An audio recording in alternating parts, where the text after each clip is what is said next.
Hello, geometry students. In this lesson, an introduction to geometric transformations, of which there are 4 geometric transformations. There is a translation, which is actually a slide. There's a rotation, which is a spin. There's a reflection, which is a mirror image. And then the one that is not what's called an isometry is called a dilation. In this unit, we won't really be talking about dilations. We're going to be talking about the first 3. Translation, rotation, reflection. These are called isometries because they retain their shape. It actually comes from iso, meaning the same, and metry, meaning measurement. They retain their shape. That's not the case with the dilation. The dilation actually changes its size anyway. So the first 3 are isometries because they keep their same shape. They have the same measurement. I'm going to start with translations, which is really just a slide. Translation basically takes a figure and slides it. It's a type of transformation that moves each point the same distance in the same direction. The thing that's confusing about this, to me anyway, is that the initial image that you start with, in this case, ABC right here, this is actually called the pre-image, and the resulting figure is the image.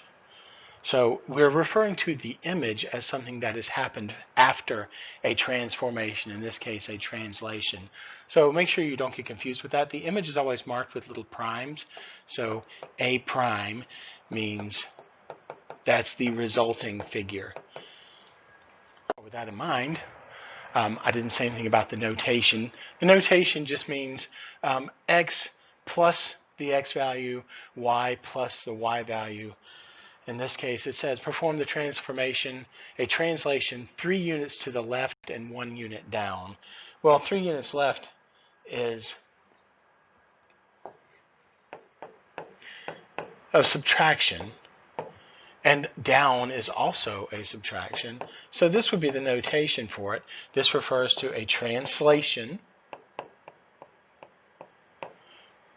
This is down, this is to the left 3. It's always side to side first, just like a coordinate pair. And this is down. So all I'm really going to do is I'm going to take these numbers, the -3 and the -1, and just add them. So 4 minus 3, minus 1. And then right below it, I'm going to say A prime is 3 minus 3, which is 0. 4 minus 1, which is 3. A prime is located at 0, 3. If you take this point A and translate it, slide it, 3 units left and 1 unit down, you will end up at the location 0, 3. Same thing with B prime and C prime. I'm not going to graph this, but of course the whole thing is a graph. The whole concept is changing a graph. We will do that on this one. Perform the given transformation. I want to slide this 1 unit right and 5 units up. So I'm actually going to draw on here. A goes 1 unit to the right and 5 units up. This will be my new A location. And I know that the rest of them are going to fall in line. B is the same thing. There's B. C is over 1 up 5. Puts it right here. Same thing for D. And you can see when you connect all your dots that basically I have just slidden the figure over 1 and up 5. Now that's with a picture, but of course you can also just do it algebraically by just saying add 1, do this in red, add 1 for the translation right and add 5.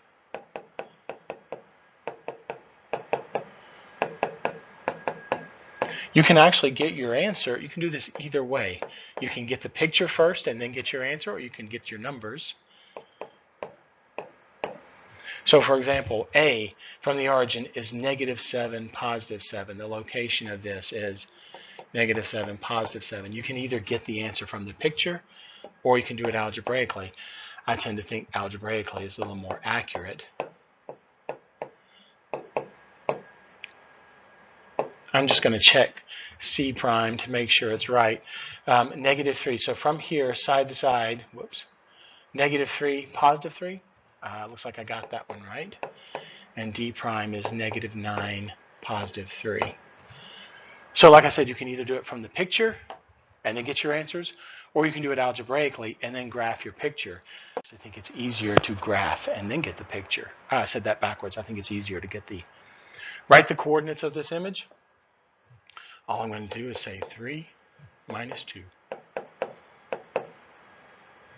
This is a translation up 3, and to the left, excuse me, scratch that, I'm not thinking about what I'm doing. Side to side first, so this is to the right 3 and down 2. Don't make that mistake, it's always side to side first because it's the x coordinate, and then up and down second.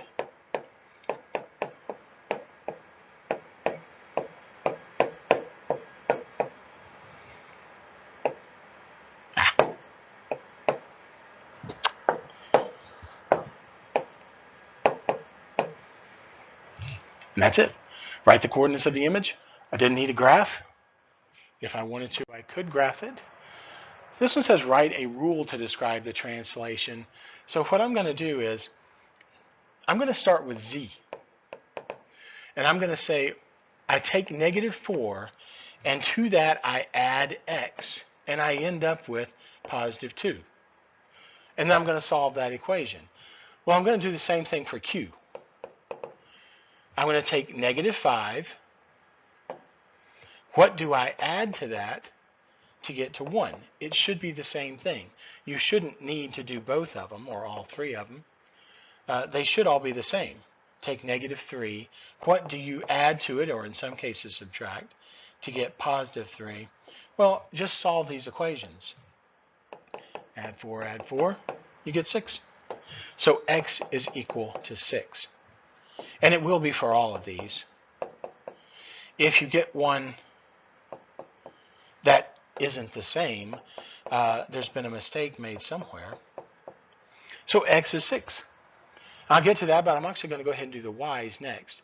So I'm doing the same thing. For the z, what do you do to 0, add y, to end up with -1? Write an equation. You start with 5, you add y, and you end up with 4. Same thing for j. You start with 5, you add the y transformation to it, translation, and you end up with 4. Well, this is easy to see. I don't like assembly line math like I'm doing here, but you get the idea. It's equal to -1.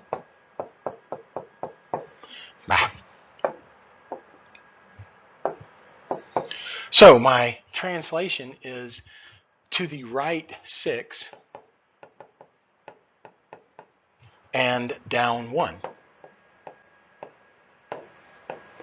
I'm going to write that in translation notation, which is really just a big T for translation, and then x plus 6 or x equals 6, and then y minus 1.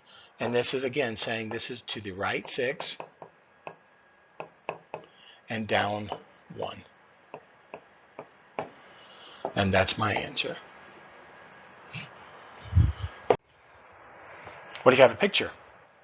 Same thing. I'm going to just draw a line from, first of all, make sure you know which one is the starting point. The ones with the prime is the result. That's your image.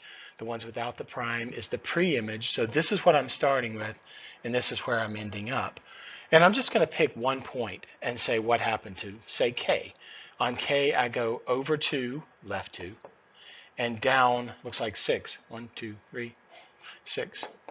So that's my translation. K went from, I'm not even going to do the coordinates. I just know that the translation on this one is -2 and -6. This is to the left 2 and down 6. Incidentally, there's another way of writing this where you can actually write it in what's called vector notation. Makes it look a little more mathy.